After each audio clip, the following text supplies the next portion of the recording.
जय श्री कृष्णा, जय गोविंद। आइए कुछ भगवान का स्मरण करते हैं।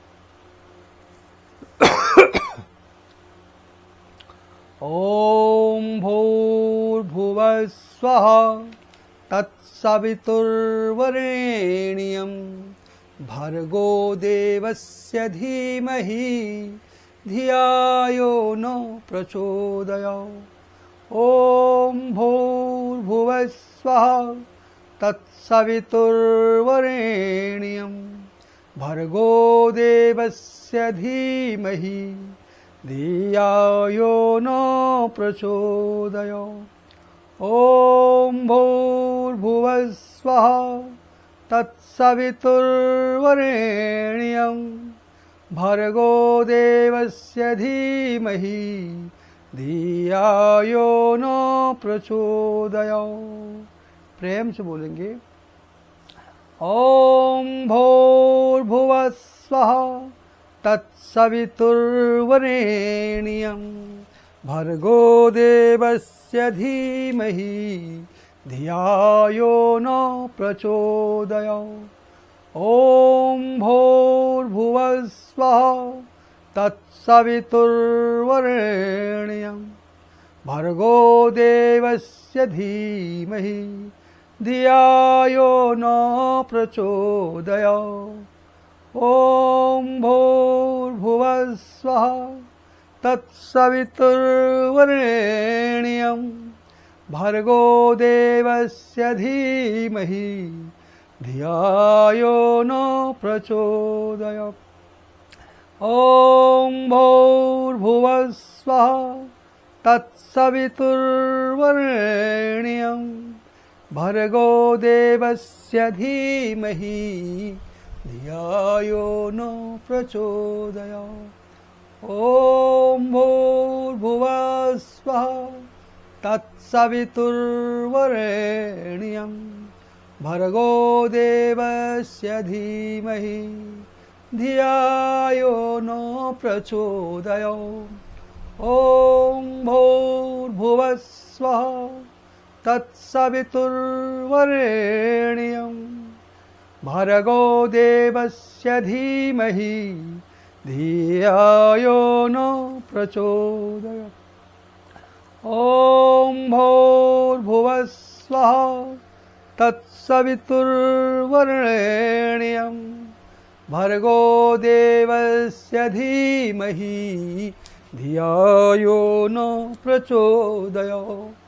ओम भूर्भुवः स्वः तत्सवितुर्वरेण्यं भर्गो देवस्य धीमहि धियायो न प्रचोदयात्। ओम भूर्भुवः स्वः तत्सवितुर्वरेण्यं भर्गो देवस्य धीमहि धियायो न प्रचोदयात्। ओम भूर्भुवः स्वः तत्सवितुर्वरेण्यं भर्गो देवस्य धीमहि धियायो न प्रचोदयात्। ओम भूर्भुवः स्वः तत्सवितुर्वरेण्यं भर्गो देवस्य धीमहि धियायो न प्रचोदयात्।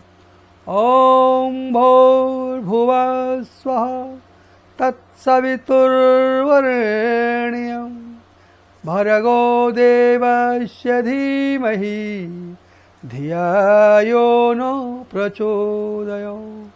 ओम भूर्भुवः स्वः तत्सवितुर्वरेण्यं भर्गो देवस्य धीमहि धियायो न प्रचोदयात्।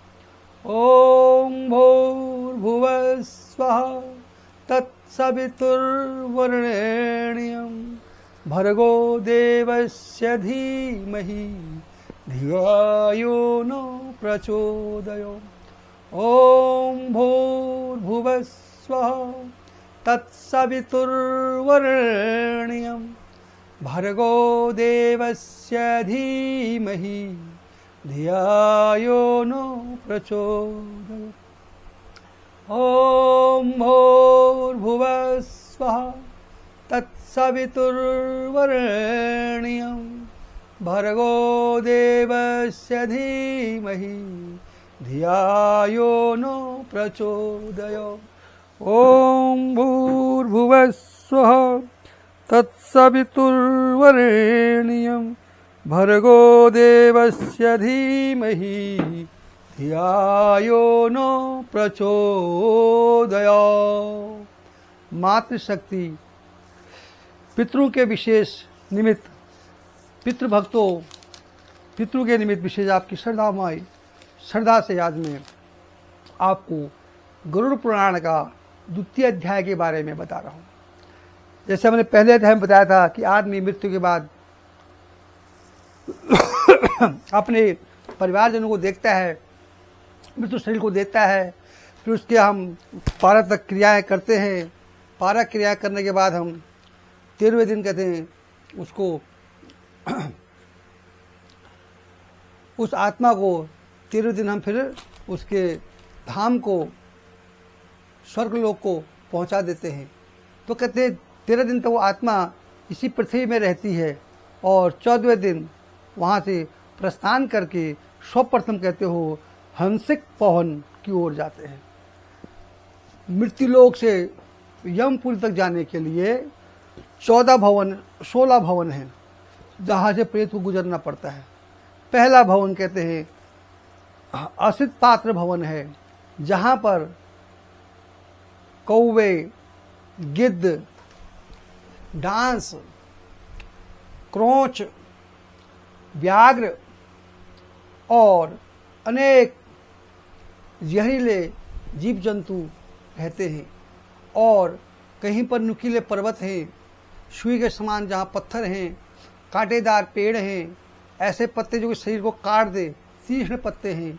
उन पत्तों से, उन भवन से गुजरता हुआ वह प्रेत रोता रुंदन क्रंदन करता हुआ उस नगर में जब पार करता है तो वो बहुत दुखी होता है, कभी रोता है। उस मार्ग में कहते हैं कहीं छायादार वृक्ष नहीं है, इतनी तेज धूप है कि जब जेठ के महीने बालू धधकता है ऐसी वहाँ गर्मी है। कहीं बर्फ ही बर्फ गिर रही है, कहीं गर्म पानी की वर्षा हो रही है। खाने का कोई साधन नहीं, वहाँ कहीं खाने की व्यवस्था नहीं है, ना कहीं सोने की व्यवस्था है, ना कोई वहाँ छायादार वृक्ष लगे हुए हैं। वो आत्मा और रोती हुई, क्रंदन करती हुई, तड़पती हुई अपने पूर्वजों को, अपने पीछे पुत्रों को, पौत्रों को याद करती हुई, रोती चिल्लाती चीखती हुई उस पुरी से आगे जाती है जहाँ पर है बैतरी नदी। बैतरी नदी का वर्णन भगवान विष्णु जी कह रहे हैं, गरुड़ जी उनका नाम वर्ण मात्र से ही इतना दयनीय डरावने है कि आप उसमें भी होकर आदमी क्या करेगा। पूरी बैतरी नदी कह रहे हैं खून, पीप, मल, मूत्र से भरे पड़ी है, चारों तरफ दुर्गंध ही दुर्गंध है। उस पीप में अनेक जहरीले जीव जंतु, घड़ियाल, मगरमच्छ, सुई के नोक वाले कीड़े वहाँ रह रहे हैं जो आदमी को नोचते हैं, काटते हैं आदमी को। और नदी के चारों तरफ हड्डियों का ढेर लगा हुआ है। इतनी दुर्गंधमयी जगह है, बदबूमय जगह है कि वहाँ टिकना मुश्किल हो जाता है। तब यमदूत कहते उस आत्मा को, हे प्रेत आत्मा, ये बैतरी नदी है, इसको पार करके आगे यमपुरी के भवन जो नरकगामी भवन है वो मिलेंगे। हे प्रेत आत्मा, बता तूने जीवन में ऐसा कौन सा पुण्य किया है जो तू बैतरी नदी पार कर ले। क्या तूने कभी बैतरी के निमित्त गायदान किया है? कर किया है तो ये नाव में बैठ, हम तुझे पार कर देते हैं। हे प्राणी, हे प्रेत, तूने कभी गाय का दान नहीं किया तो जो किया सो भुगत। हे प्रेत, तूने कभी अन्य क्षेत्र का दान नहीं किया, भगवान के भूखे भक्तों को कभी तो अन्न नहीं दिया। अन्न दिया है तो मेरी नदी में बैठ, नाव में बैठ कि हम पार करते हैं। तूने कुछ नहीं किया, जैसा किया हे प्रेत तू वैसा भुगत। हे प्रेत, तूने कभी दान नहीं किया, दान किया है तो बता, इस नाव में बैठ, हम बैतरी नदी पार करते हैं। तूने कभी दान नहीं किया। बैतरी का मतलब ही है दान का वितरण करना, वही बैतरणी है। तूने कभी दान बांटा ही नहीं, सब खाया, अपना ही खाते रहा, अपने परिवार देता रहा। तूने जो किया सो भुगत। प्रेत कहता है अरे मैं क्या करूं, मेरा जीवन व्यर्थ गया, आहा मेरा सुंदर मनुष्य जीवन मेरे हाथ से निकल गया। मैंने कोई भी अच्छे काम नहीं किया, न भगवान का भजन किया, न ब्राह्मण का दर्शन किया, ब्राह्मण की पादुका धोई, ब्राह्मण की पूजा करी, न भगवान की पूजा करी, न दान किया। अब मैं क्या करूं? हे मेरे पुत्रों, हे मेरे पौत्रों, मुझे इस नरक से बचाओ, कुछ करो, कुछ यत्न करो, तुम इस बैतरी नदी से ले जाओ। भगवान कहते हैं यहाँ कोई नहीं आएगा, यहाँ तेरी कोई सुनने वाला नहीं है, तू अकेला ही है। सब यहाँ तेरा किया गया धर्म ही काम आएगा, तेरे पैसे, तेरे मकान, तेरा भवन, तेरा पुरुषार्थ यहाँ काम नहीं आएगा। जो तूने अपने निमित्त दान किया है वही दान तुझे यहाँ इस नरक से पार करेगा। हे प्रेत, स्मरण कर अपने जीवन में तूने कौन सा दान किया ऐसा। प्रेत रोता है, मेरा जीवन ऐसी व्यर्थ बीत गया, मैंने कुछ भी नहीं किया, हाय मैं क्या करूं। कहते तब उसको यमदूत जो आकाश मार्ग चलने वाले हैं, जब मछली को कांटे में फंसाते हैं, ऐसी कांटे में फंसा करके उसको वायु मार्ग से बैतरी नदी पार करते हैं। प्रेत को, प्रेत चीखता चिल्लाता है, बमन करता है, खून का बमन करता है, उसी को पीता है, वहाँ कोई पानी है ही नहीं, तड़पता है, चिल्लाता है। उसके बाद कहते हैं कि मैं क्या करूं? तो 7वें दिन में बैतरी नदी पार करके वो प्रेत सौम्यपुरी में प्रवेश करता है। सौम्यपुरी का राजा पुष्पदल है और वहाँ बटू वृक्ष है। वहाँ पर कुछ देर वह प्रेत आत्मा आराम करती है और अपने पीछे पुत्र पौत्र आदि को याद करती हुई रुंदन क्रंदन करती है, मैं क्या करूं, मैं क्या करूं, हाय रे मैं क्या करूं, अब कैसे जाऊं, क्या करूं। कहते वहाँ से यमदूत उसको मुदगलू से मारते हैं उसको कि तेरा कौन है, यहाँ पर कोई पुत्र साथ नहीं देगा, कोई भ्राता साथ नहीं देगा, कोई पत्नी साथ नहीं देगी, न तेरा धन साथ देगा, न तेरा भवन साथ देगा। तूने जो पुरुषार्थ किया, जो पुण्य किया, जो धर्म का कार्य किया, वही तो यहाँ पर काम आएगा तेरे।